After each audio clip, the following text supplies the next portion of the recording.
Hi, my name is Paul Bransby. I'm the co-founder of a company called SafeWatch Global, and we specialise in teacher safety apps, and the safety app is called Wihkum School. Today I'm here to interview and discuss with Steve Dunn about critical management of schools. Hi Steve, how are you? I'm well, thanks mate. Thank you for inviting me to your session. No problems. Just a brief overview of about your history and what you've done in the past and what makes you an expert in critical management. So I had a career in the military. I was in the SAS for about 18 years. Leaving that, whilst in the SAS, I specialised in counter-terrorism tactics and techniques, and developed the 4-hour commando unit, a new unit in Sydney. I left the military and then I did a couple of jobs supporting journalists in the high-risk environments such as Iraq and into Afghanistan. I've lived in Papua New Guinea supporting Australian government projects with safety and security for staff there. But then I guess one of the major milestones was developed a company, emergency management company, which was a global company, where we had doctors and nurses on call, and we supported clients around the world with their insured response.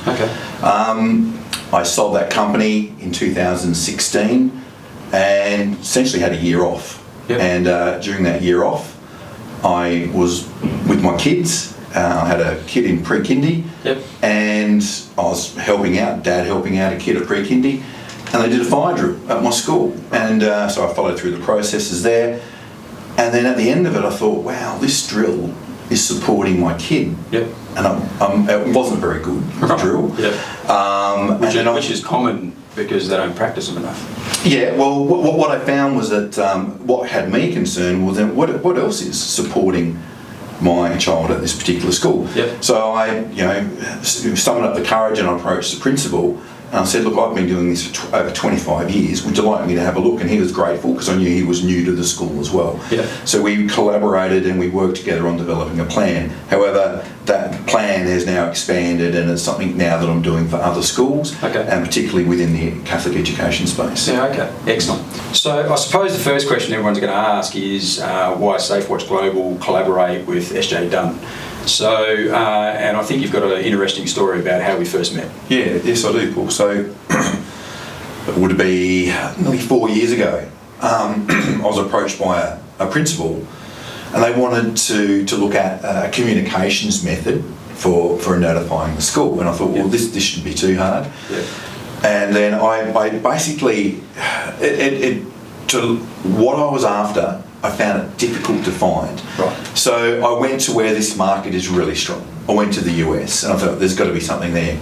But all the systems that I was looking at were not contextually, didn't align to our Australian environment. They were very, very heavy on the lockdown. They were very heavy on interdepartment relationships. And they weren't a good fit for us. And then I just happened to be speaking to a principal here in WA who said, give these guys a go. And so then I thought, right, I'll try and get in touch and see what I can do.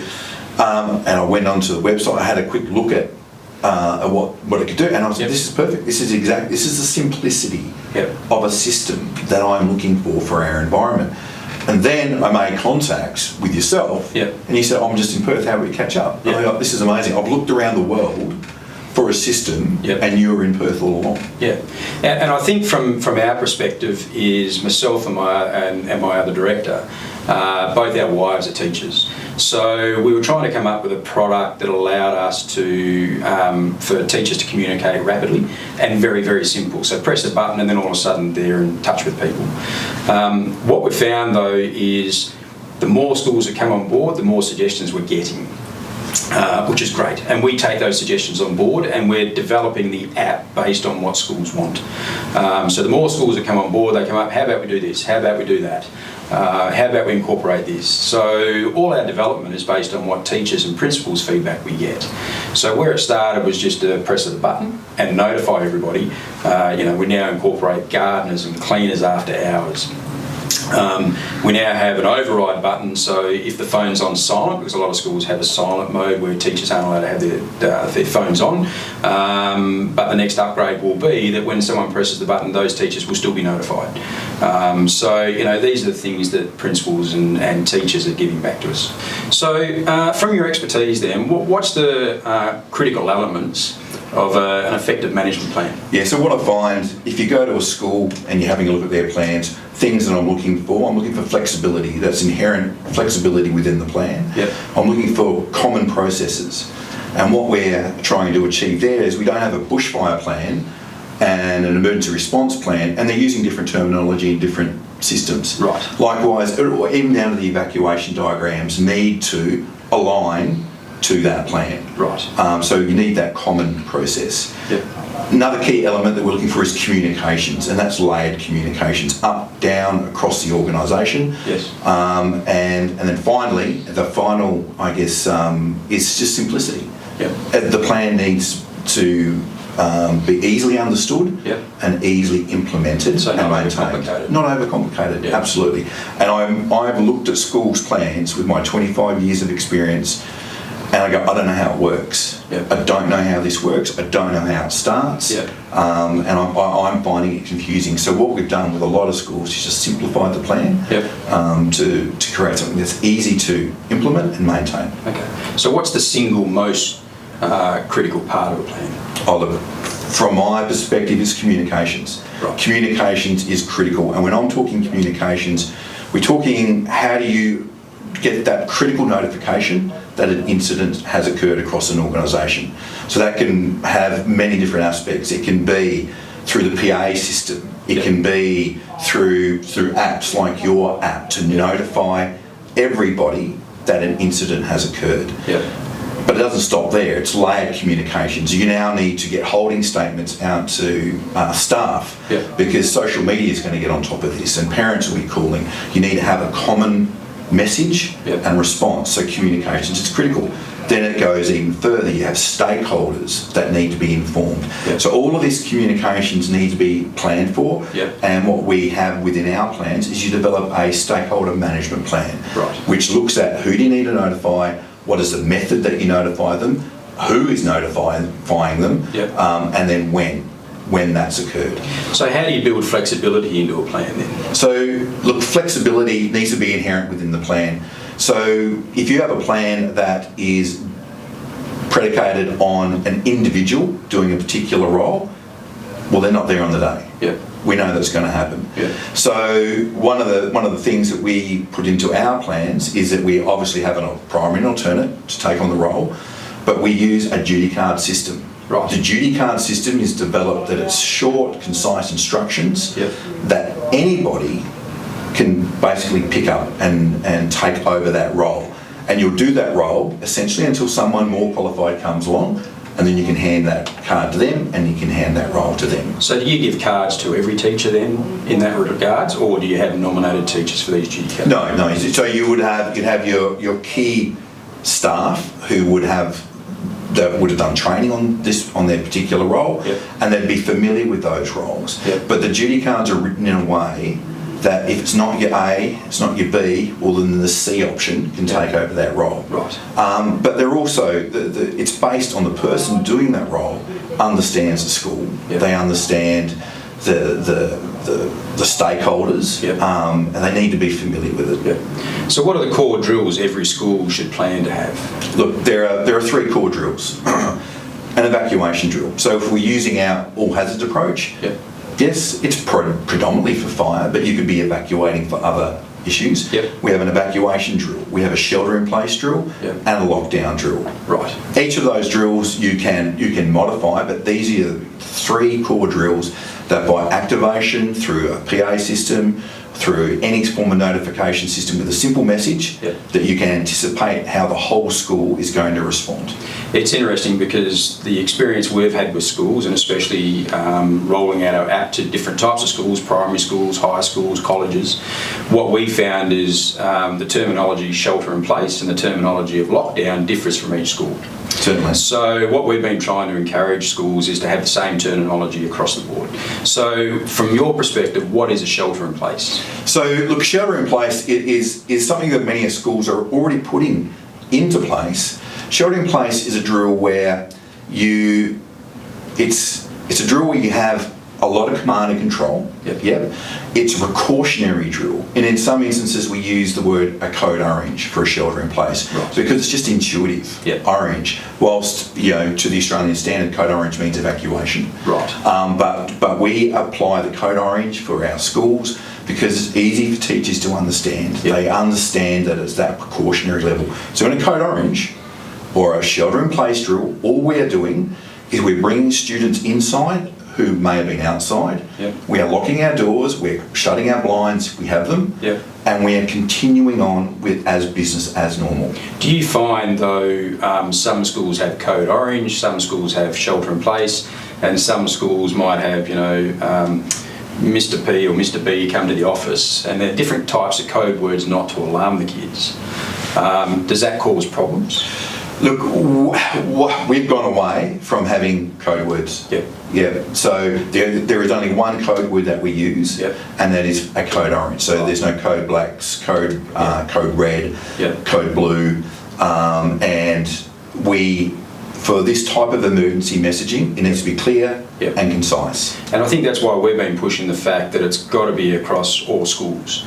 Because what you find is if you've got relief staff that come in and they're using code words, they've got no idea what's going on. So it makes it very difficult. Whereas one word across the board, code orange or shelter in place, everyone knows what's going on. Look, and that's a critical point, yep, that the systems that we do for one school, that if they're replicated across all schools, yep, then it enables the kids in kindy when they move to a senior school, yep, that the training liability, the time and effort you've spent in training that primary school student, yep, into respond to the drills, yep, they naturally flow into the senior school because it's the same terminology. If you keep changing that terminology and you have different words and different drills, yep, you're just losing all that time and effort you spent in training the kids. So in the perfect world, if we're all using commonality of systems and processes and, yep, terminology, you're saving a lot of that training and liability for your number one stakeholder, and that's the kids. Yep, fair enough. So obviously rolls into the next bit, but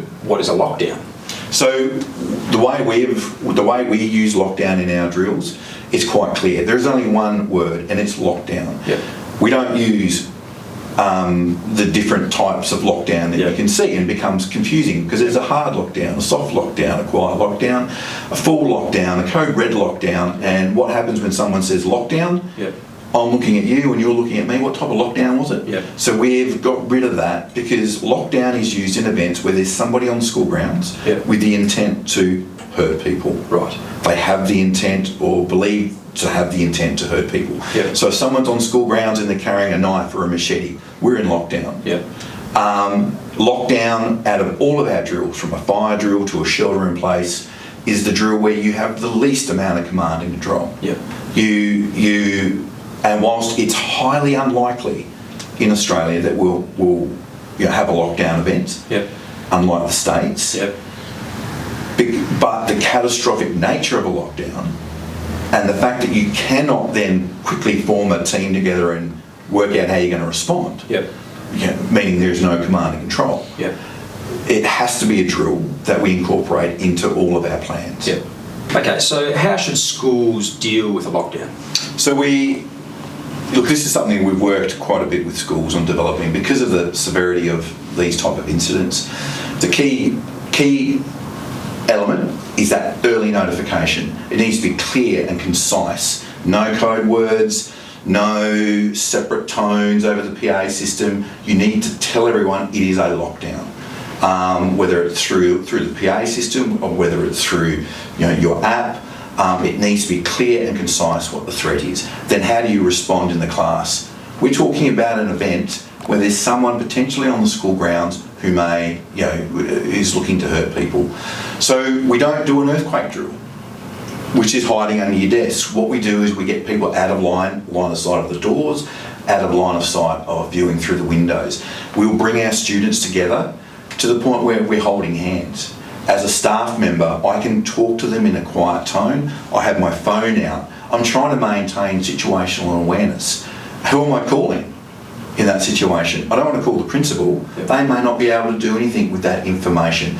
So we advise everybody to call 000. Right. Tell them how many students, what classroom you're in. That information then is actionable information that the authorities can do something with. Yep. Calling the principal, they're hiding under their own desk Yep. in response to these type of threats. Or trying to deal with the situation. Or potentially trying to deal with it. Yep. So maintaining situational awareness is important.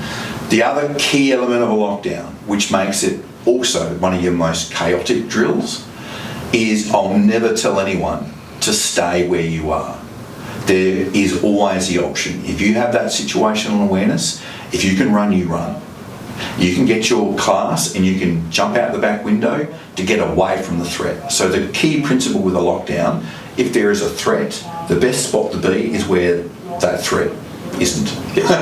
Just move away from the location. However, if there is any doubt, if you're unsure what to do, then your default is to go into that hide mode. Yep. Barricade your doors, hide, create the sense of an empty room, lights off. So we presume though, if there was a lockdown situation, so for example, our app, if it's activated, we'll tell every teacher that it's a lockdown. If that's the first they've heard of it, they wouldn't really know what the emergency is, so they wouldn't know whether they should run or whether they should stay in place. No, that's it. The default is to go and hide. Yep. Now, what I say in a lockdown situation, the perfect scenario for a catastrophic event Yep. is you even get notification. Yep.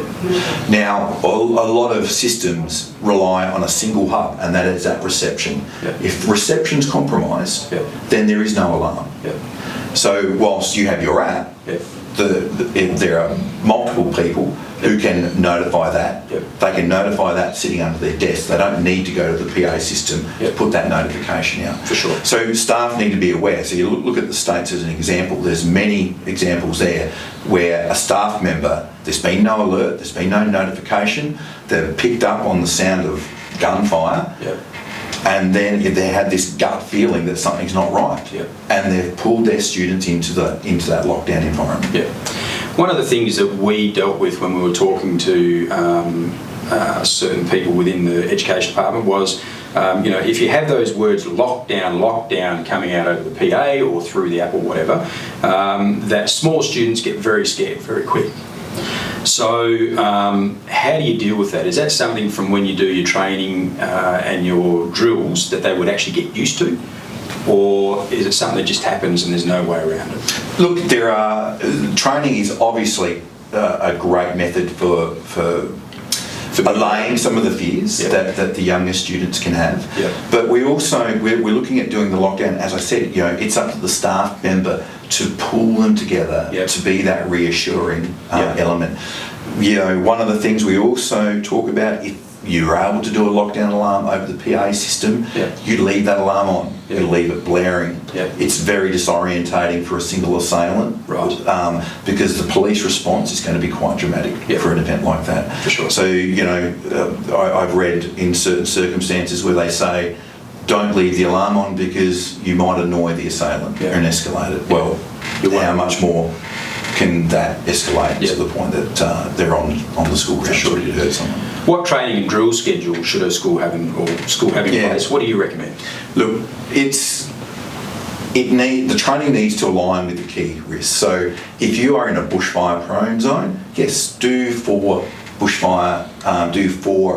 fire drills. Yep. A year, Right. if you can. Yep. But then mix those drills up. You might do a partial evacuation for one of those. Yep. You might do an off-site evacuation or work through the machinations of doing that. Yep.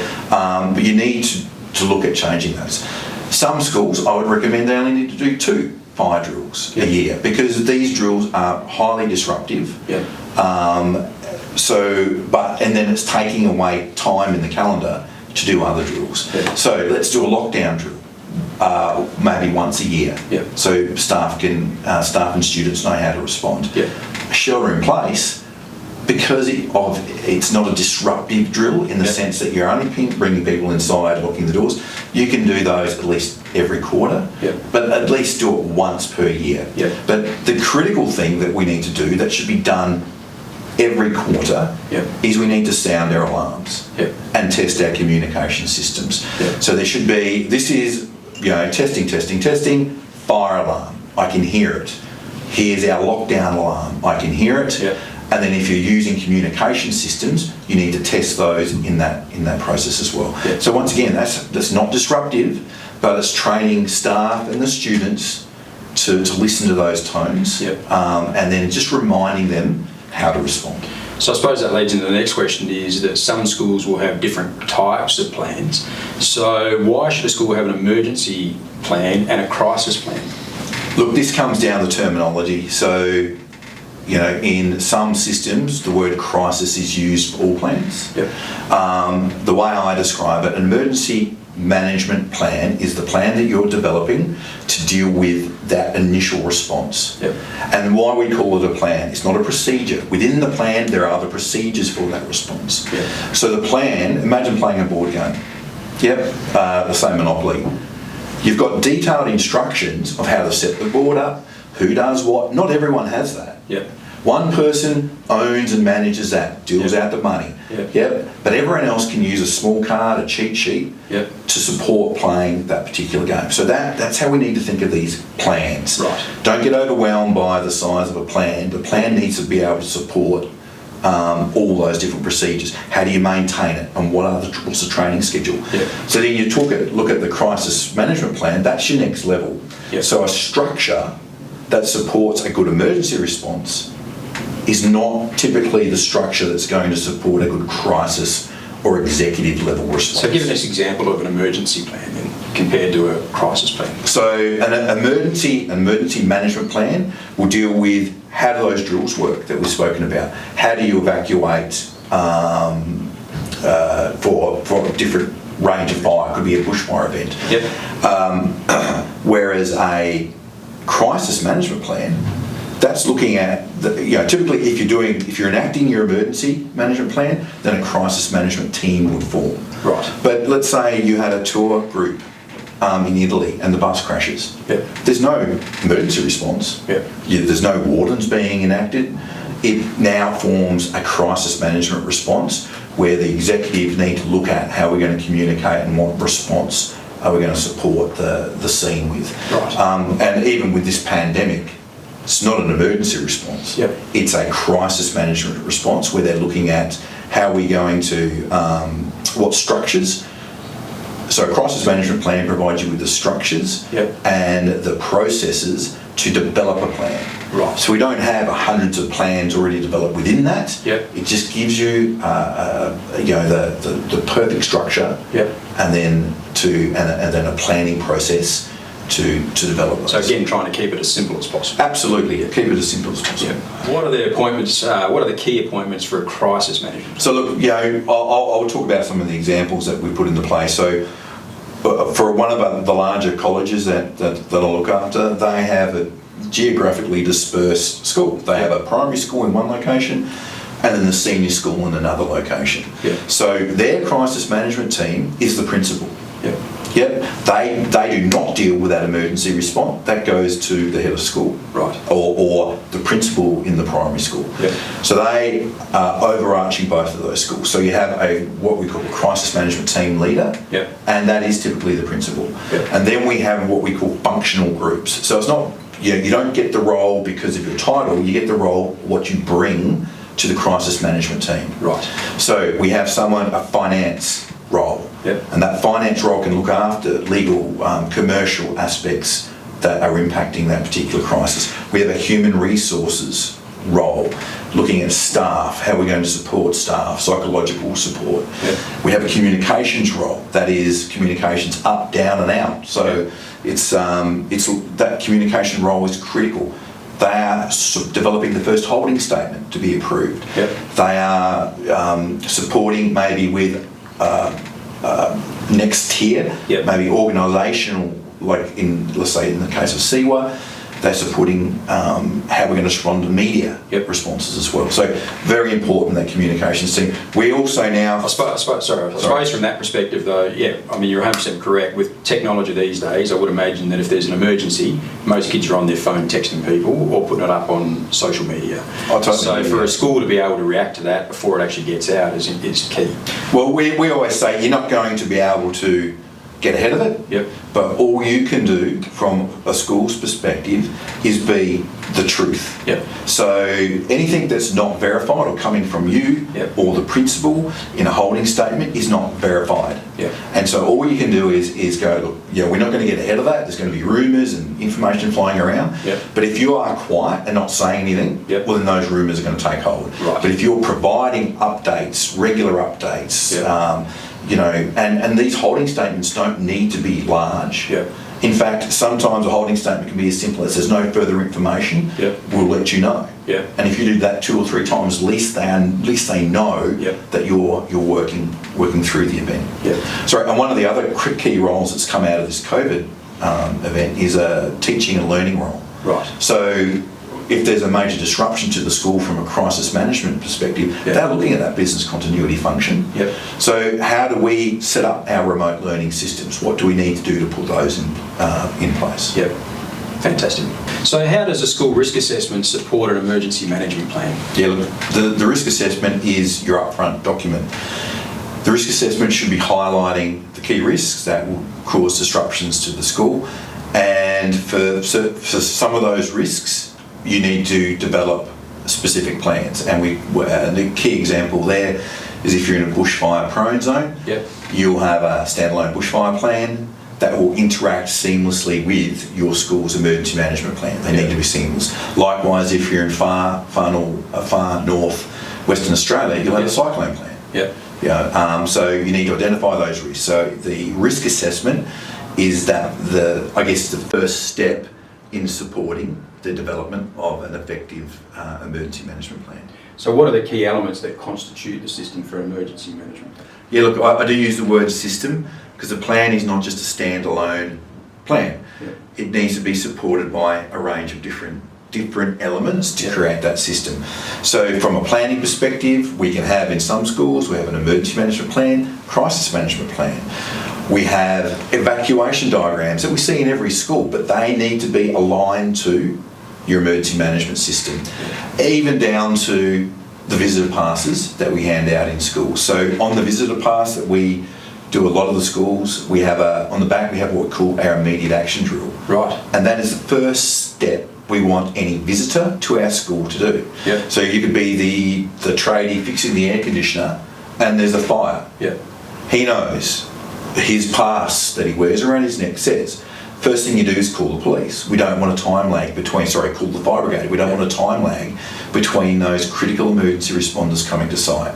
So whoever sees that event is given the authority to make the call, but your next call is you need to notify what we call the incident controller, which is typically the principal. And then they can set the school up to support a response and to support any emergency responders coming to site. So that it gets down to that communication point of view. Absolutely, rapid communication. So we do not want to create a time lag between calling out the emergency responders, because most of the emergencies we're dealing with, they're the ones who have to deal with it. People say, well, let's make sure they are needed. What I say, if in doubt, call it out. And you can always turn it off. So from a best practice point of view, I mean, obviously plans change, or do they stay the same across the board for the year? No. Look, one of the things I tell my clients, I'm very disappointed if I come back in a year's time and I'm doing a review of their plan and there's been no changes or modifications. So a plan is initially built on best assumptions.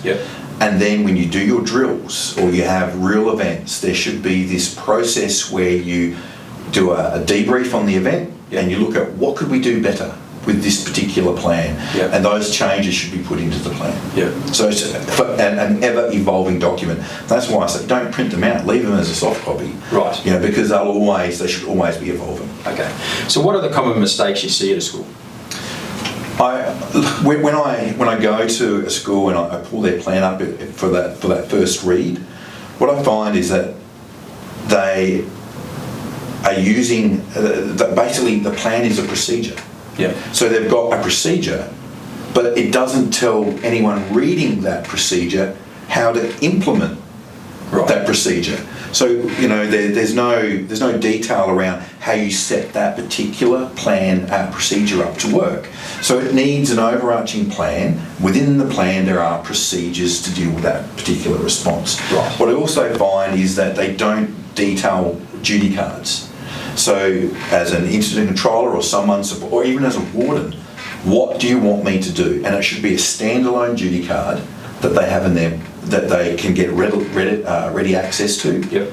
On near their workspace. I suppose with your each plan that the person has that's a respondent, do they have it in bullet points? So is it like protect the kids, or is it contact this person? Or yeah, look. So the way we get the plan to work, individual roles will have a duty card. Yep. A short, concise bullet points of what they need to do. Yep. Now, if all of those people are working to their duty card, then they are enacting the plan as a whole. Right. So you never go to, so in the plans that we develop, Yep.